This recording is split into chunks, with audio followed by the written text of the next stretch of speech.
In this video, I'm going to show you how you can find out how many people are visiting your website. That is typically the first question the majority of people have when they first create their Google Analytics account. Literally everyone wants to find out exactly how many people are landing on their website.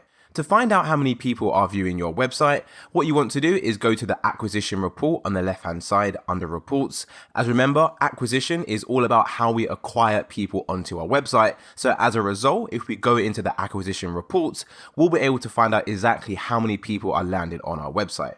So under acquisition, go to overview. And then once you land on the overview tab, the first thing which you want to do is specify a predetermined date range. To do that, you simply need to click the date range on the right hand side here. And we have a few different options we can select from. We can go to custom, which is literally any custom date range you select. Or you can click the drop down menu and go for today, yesterday, last week, last month, the last 7 days, or the last 30 days. For the example of this video, I'll go for the last 30 days. And as you can see, the date range has now selected and our data has now updated.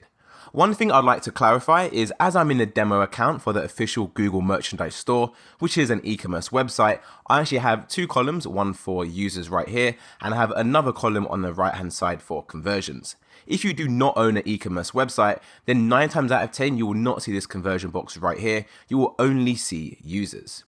If you'd like to see a more detailed insight into your actual traffic numbers, then what I recommend you do is you go to all traffic and then go to channels. And what that will do will open up a whole another tab where you can see the whole line chart literally full screen. So as you can see for the traffic chart for the Google official merchandise store, it seems to be pretty much steady at about 2,500 visitors a day. It seems to drop on Saturdays and Sundays and then go back up again on Monday.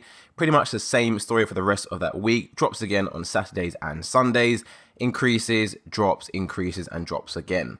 So by default, the traffic is going to be sorted out by days, which I do recommend you view your traffic on a day-by-day basis, as it makes it very easy to spot any trends you may have. For example, we can see the traffic is consistent from Monday to Friday, but it drops on the weekend.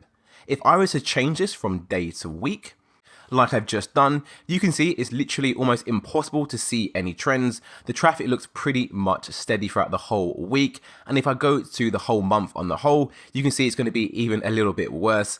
No trends whatsoever. And the main reason why we're not seeing any trends here is only because I've specified a date range of just 30 days. Of course, if you go for a more custom preset of maybe 12 months, then you'll be able to see trends more easily. However, if you are only viewing data under 30 days, then I highly recommend that you should be analyzing your data on a day-by-day basis. Analyzing your website's traffic is a really good practice so you can get a good idea into exactly how well your website is performing. This is especially true if you are working on maybe SEO in the background, as ideally the more SEO you do, the more traffic you should be generating. So over time, you should expect to see an increase in your traffic chart and not a decline. And if you do spot a decline in your traffic chart, then it's something for you to be aware of and address as a business. That brings us to the end of this video, and I'll see you in the next one.